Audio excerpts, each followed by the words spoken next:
The event again, which Nancy asked me to share with you, said, well, which historic event, most impacted you in terms of your research and in terms of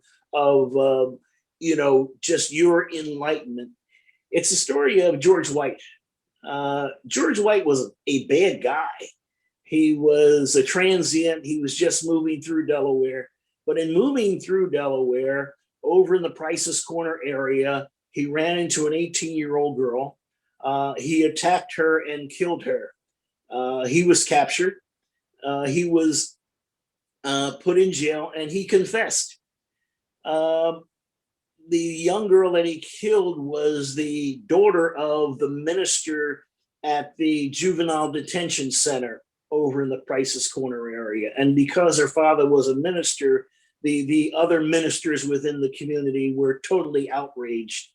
And one preacher from the pulpit said, God has spoken to me and said that we should lynch George White. I'm not sure God used those words. It doesn't even sound like what God would say, but the preacher said, well, we can't do this on Sunday because it's a Sabbath, but come back on Monday and we'll go over to the jail and lynch George White. Well, 3,000 people showed up, and 3,000 people went over, tore up the jail, dragged George White out, tied him to a tree, and set him on fire. The issue there is where is justice and where are our better angels? George White was a bad guy. He should have been killed, and if given due process, he probably would have been determined to be guilty and probably executed. But the issue of the lynching is something where he didn't get due process. And out of this came the Supreme Court Justice, gentleman by the name of Charles Lohr, who said, wait a minute, folks, regardless of the crime, regardless of the color of the skin, everyone deserves due process. We can have mob rule, or we can have a criminal justice system. And again, it seems like a very simple concept, and we all assume that we all live under the same rules and laws, but somehow these rules and laws were broken in terms of George White, and he was set on fire. And this becomes, especially in the African American community, terrorism. Everyone is terrorized that maybe someone's going to tie me to a tree and set me on fire. So we have to, again, lean towards our better angels and lean towards the laws and the criminal justice system so that all of us feel safe, that the guilty are convicted and put on trial and given a fair sentence, and that the innocent go free. A similar situation or a similar piece of history is we are now, I was about to say celebrating, I don't know whether it's celebration or not, but we are remembering Tulsa, Oklahoma, 1921. Tulsa, Oklahoma in 1921 was called the Black Wall Street. The oil capital of the world was Tulsa, Oklahoma. Oil was just bubbling out of the ground, and it created an incredible amount of quick wealth for the oil miners and a tremendous amount of wealth for the African American community, which was servicing these wildcatters and these folks drilling for oil. And so there was a tremendous growth in terms of the African American community in Tulsa, Oklahoma. And it had movie theaters, and it had hospitals, and it had the best doctors in the world. And it was truly a very prosperous community in terms of other African American communities around the country. There were many sparks that started off this riot, but the riot again destroyed 1,500 homes and killed over 800 African Americans. The question again, in terms of this incident in Tulsa and the George White, is who was put on trial? Who went to jail? Where was the criminal justice system? 3,000 people watched George White being burned, and no one was ever put on trial. 1,500 homes were burned down in Tulsa, Oklahoma.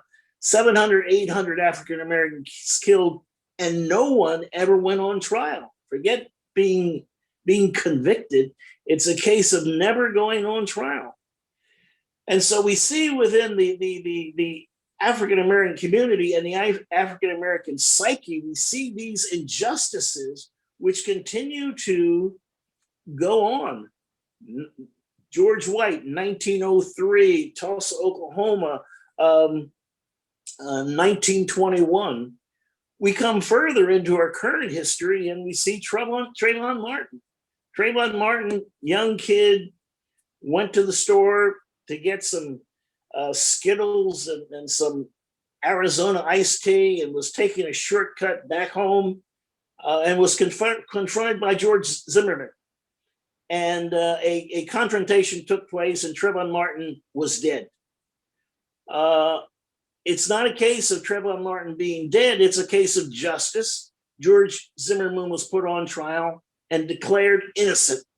In 1913, after having killed Trayvon Martin for no apparent reason, no good reason, George Zimmerman was declared not guilty. In that year, Black Lives Matter began.